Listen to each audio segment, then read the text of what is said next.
Hi, today is 3:21 p.m. on the 20th of March. Today, this is where I was supposed to be. I don't know if you could see it. No, you can't. You can't see it because it's all white. Daily Bread Food Bank event registration complete. You're now registered for individual food sort. This is for the 28th, for April 28th. April?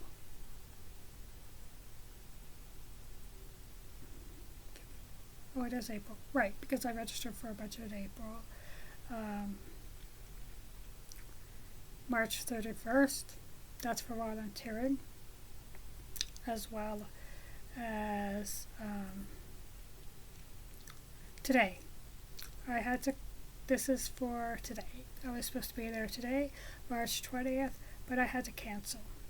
The reason why I had to cancel, and this is when I used to speak about the police, I want to first foremost speak about the Peel Regional Police, who I give my hats off to because the Peel Regional Police has helped me out a great deal. I want to shoot down, and when I say shoot down, I mean I would like to speak about the Toronto Regional Police, 23rd Division in particular. There are certain detectives and there are certain detective constables, as well as certain police officers who will not come to 268 Atwell Drive if the police are called. The Peel EMS has been there. The police has been there when they have walked me off the property in 2023 because I was trespassed, which it wasn't charged with trespassing because it wasn't under the Section 3.3 of the Ontario Trespassing Act. I would like to speak, however, about whenever there is a problem at 268 Atwell or 272 Atwell and the police are called, they won't come. They won't come anymore. Someone called the police while they were in the office being forcibly confined by Kevin Jeffries, who was standing at the door with a gun yesterday, and by people in the office such as John Tessugato and Norman Brown and Lillian Brown and Sandra Long.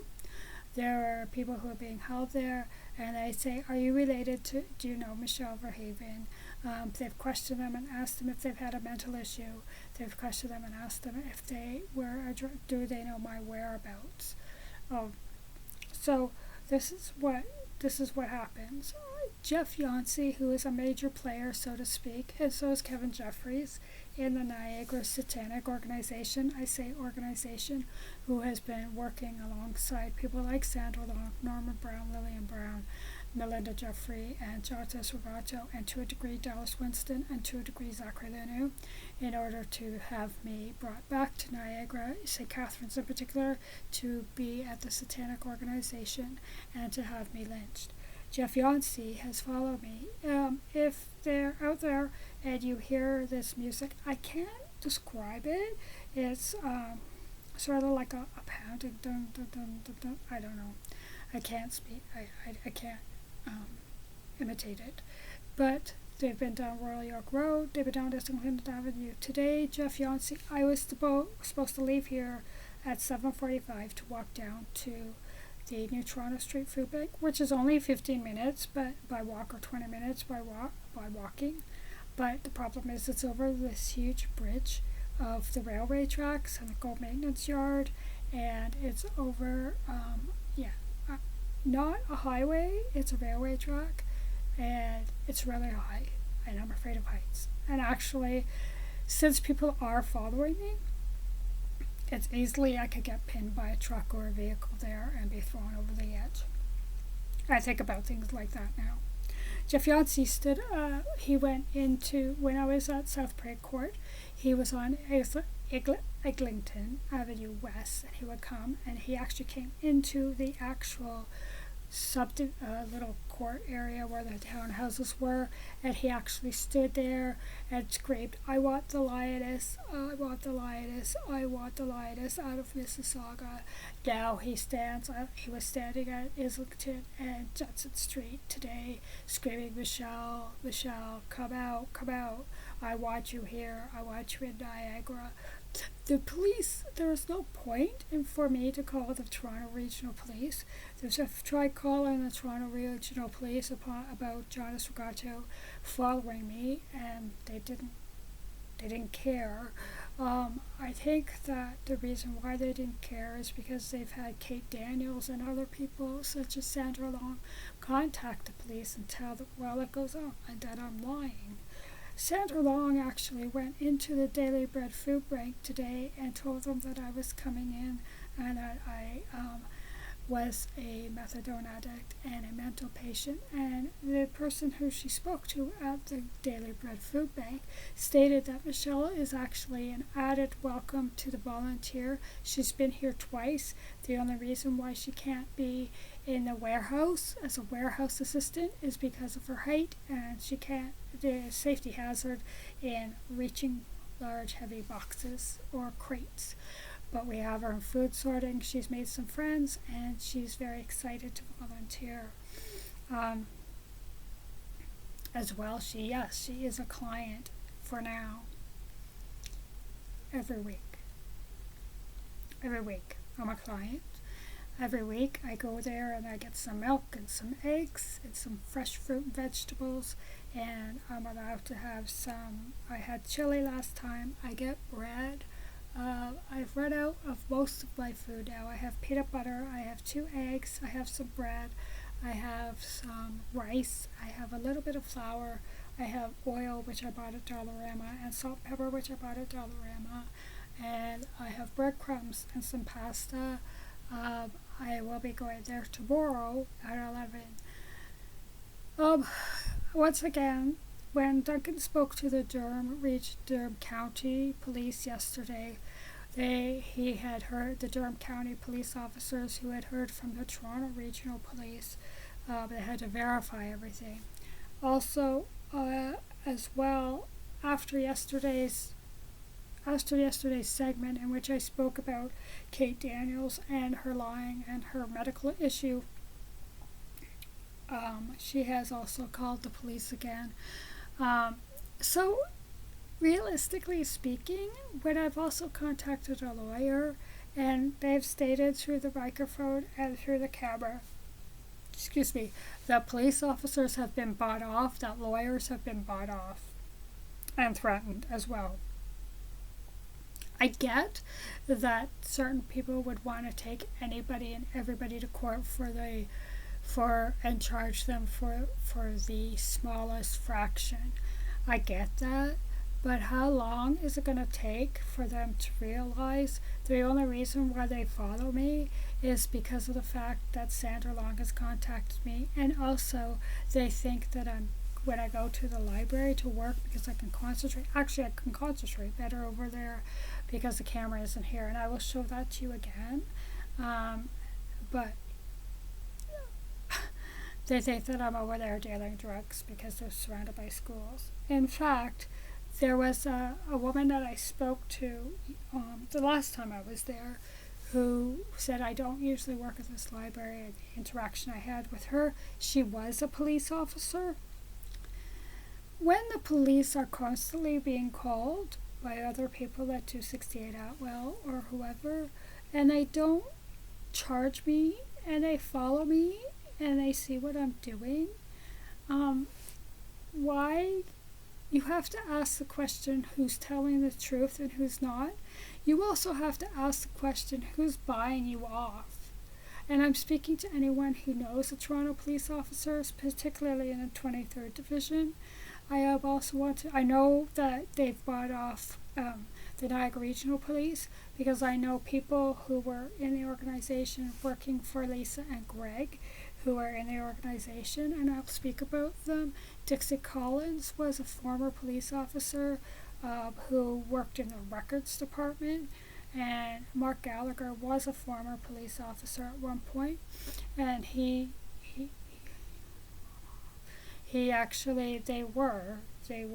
used them as well. They used other people who are in the dispatching for the Toronto Police, and they've bought them off when they're members of the organization. They've used people who are not only in Niagara region, but in Halton. I know. Peel, I do not know. I do know about Niagara for certain because the organization, the Satanic Church, Satanic organization, is there. That's who has been following me. So it is Jeff Yancey who's following me. It is Kevin Jeffries who's following. It is other people. I think Greg and Lisa have actually. Alex Satchel was arrested, I believe, a couple of days ago on Royal York Road. I do know for a fact that Jonas Regato has a record now, and so does Melinda Jeffries. I also know that Melody Regato has the record as well. Like I said, she went to prison. She went to a medium security prison and was actually released because a lawyer whom I wanted to hire was a member of the organization. And what happened was this lawyer got her out on probation, I guess it's called. So my question is this. Why is it the people who are paid for by our government, the people who we elect the government, we elect our mayors, we elect, not unlike in the U.S., we don't elect our sheriffs, we don't elect our chief of police, but they're appointed. Why is it that these appointed officials to serve and protect everybody's got a price, I guess. Why are you being allowed to let a woman such as myself, who has no charges can be put against me because of any kind of drug addiction, that my only diagnosis that I've had from St. Michael's Hospital and from Credit Valley Hospital has been a housing crisis and anxiety due to housing, that I've been seeing by psychiatrists, I've been seeing by counselors, I've been seeing by crisis workers, I've been seeing by police officers, Peel Regional Police, not Toronto Regional Police. The only thing is Toronto Regional Police was following me. Peel Regional Police was following me in my way buses because they were looking for Kevin Jeffries and Jeff Yancey, because they knew eventually that I would lead them to Kevin Jeffries and Jeff Yancey. As well, when we saw the FBI, and you may find this unbelievable, but Jeff Yancey and Kevin Jeffries have also links to Ryan Wedding. The Ryan Wedding, the one that he's an FBI fugitive. They have links to him. So please be well aware of that me knowing all this information and sharing it on YouTube, and the Toronto Regional Police, 23rd Division in particular, who'd give a rat's ass about me who's maybe on ODSP, but I am not any way, shape, or form a criminal. I do not call myself a victim. I call myself a target. Why? Because of a lot of money that's changed a lot of hands. It reminds me of the Al Capone ledger. The Al Capone ledger will change a lot of hands. And why? It goes back to 2 or 3 people who are getting a lot of money from this. So, as I spoke before, everything I speak to and everything that I'm allowed to speak about is, as of now, that relates to any of those members of the organization, or relates to any conversations that I've had with Duncan, or any knowledge about Kate Daniels, or anybody in the office. I am being a little bit selective right now because I know there are 2 people in the office who I consider family. Melanie Regato spoke to this individual and said to her, "Now that you're one of us, why don't we go tell more lies about Michelle?"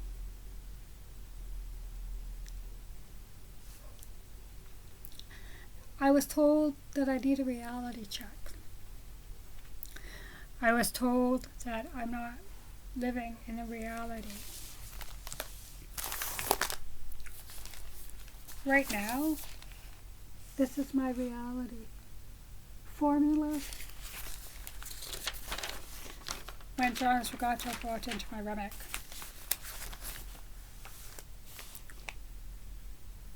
Segregated funds. When Jonas Regato got into my Remick. and I failed it twice. Segregated funds and annuities. Ethics of professional practice and insurance, where Jonas Regato got into my certification exam, changed the answers, and I failed it 3 times.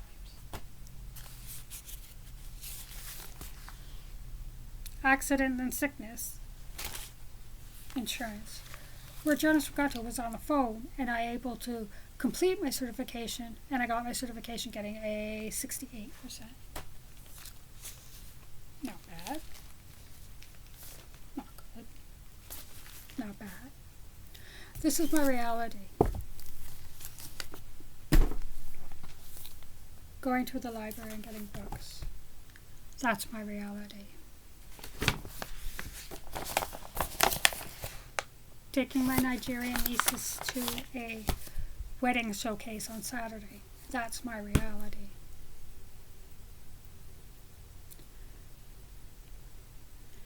Being given my Pandora necklace that, yes, I did buy, but being put this around my neck on November the 2nd, 2023 in Morrisville at the Canberra Suites Hotel when Duncan asked me to marry him.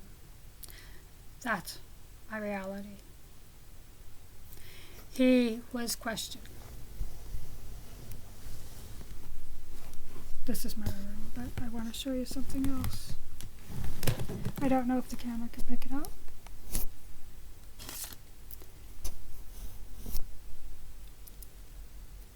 There, it's there. That is my reality. That's a camera. That's my DVD player. I uncovered it because I wanted to show you, but I covered it up to get some privacy today.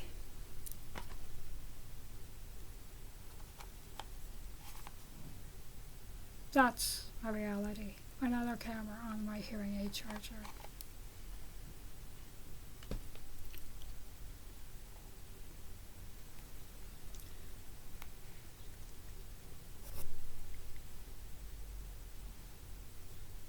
This is another one of my realities. It's a diamond earring. Duncan left it at 3401 Escada. He'll wear his in his left ear. I'll wear mine as soon as I can find an earring back to wear it. He left it for me. So if people don't think I have a reality about me and Duncan, sorry. This is socks. I have seven pairs of his socks that he left in my drawer at 63 Thomas Street, because when he was in my drawer, when he was in my drawer, he said I had no socks and all my socks had holes in them. And so he took a bunch of my socks that had holes in them, and he left me a bunch of his socks. He left me those ones. He left me dark navy ones. He left me three pairs of gray, dark gray, light gray, and 2 pairs of black ones. Yeah, so I think that's about 7 or 8. And the purple ones, except I think the purple ones were Jessica's. I don't know why he left me a pair of purple. Oh, I know why, because purple's my favorite color, so he had a pair of Jessica's hair at the house, so he took them and he dropped them off. Yeah, so that's my reality. My reality is the tangible. My reality is the tangible of a diamond earring, a pair of socks, 7 pairs of socks, a necklace that was given to me, a phone that's ringing, which I'm not answering. Taking out of my voicemail.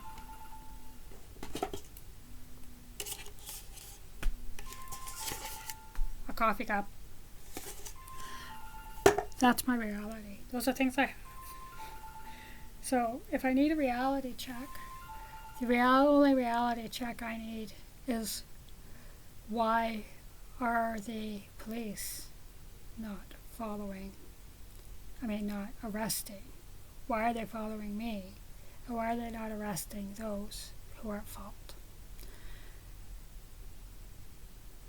And that's my reality. And my reality is that I will pass the segregated funds. I will go on and do my insurance module. I will pass that as well. I will go back and I will pass my ethics. And I will have all of my certifications. I may not have my provincials, but that's fine. I may not have time to get my provincials. And my reality is, because of Sandra Long committing a crime and contacting the food bank and doing bomb threats and following me and taking pictures of me outside the food bank at New Toronto Street and Islington Avenue, my reality is, because she will not give me any money yet unless there's a betting schedule. My reality is that there will never be a betting schedule for myself. I call it a raping schedule. My reality is that I've had a heart attack, I've had a stroke, and I've had an eating disorder, all of which Stephen Long wrote in the clauses. I had a heart attack in November of 2013, mild heart attack. That's why I'm on Didoxin and a cholesterol pill.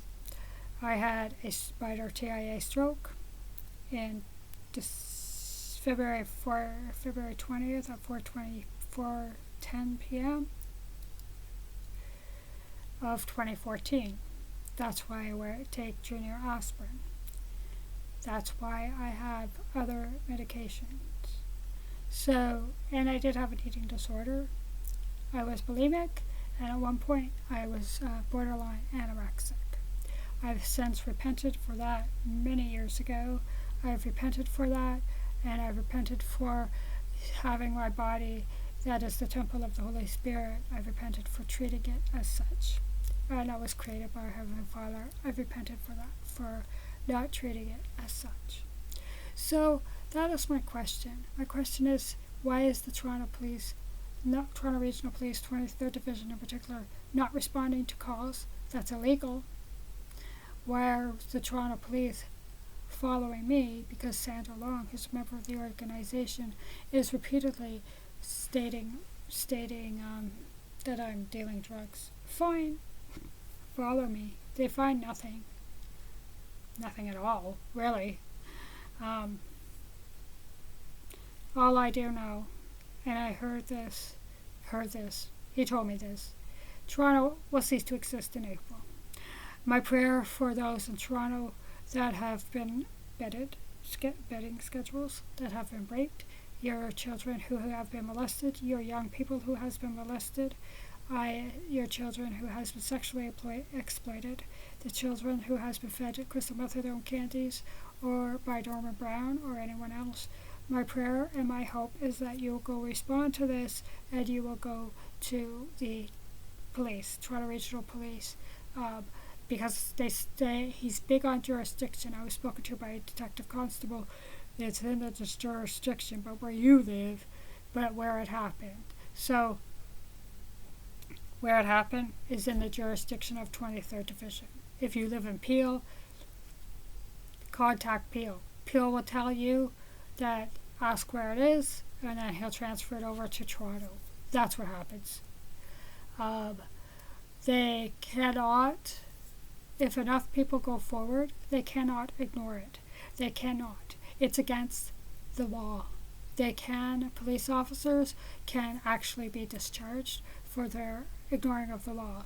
I waited 10 days for a Peel Regional Police officer to show up when I lived in Mississauga to talk about the Mail, to talk about Ash, and to talk about Jonas Sugato. I had to file 3 reports at the same time, but that's fine. It was filed.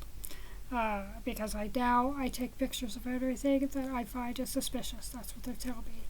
I've got pictures of Jonas Sugato, who stole Sandra Long's car that John Long gave her. I think it was John, maybe it was Chris, that John Long gave her, and I have pictures of that. I have pictures of Sandra Long taking pictures of me. I have pictures of people who have been following me. I have pictures of Jeff Yancey following me in a vehicle. I have pictures of Kevin Jeffries following me. I have pictures of Dallas Wigston. I have pictures of all of these people on my phone. I have pictures of Belinda Jeffries in the library. I have pictures of Marley Satchel in the library.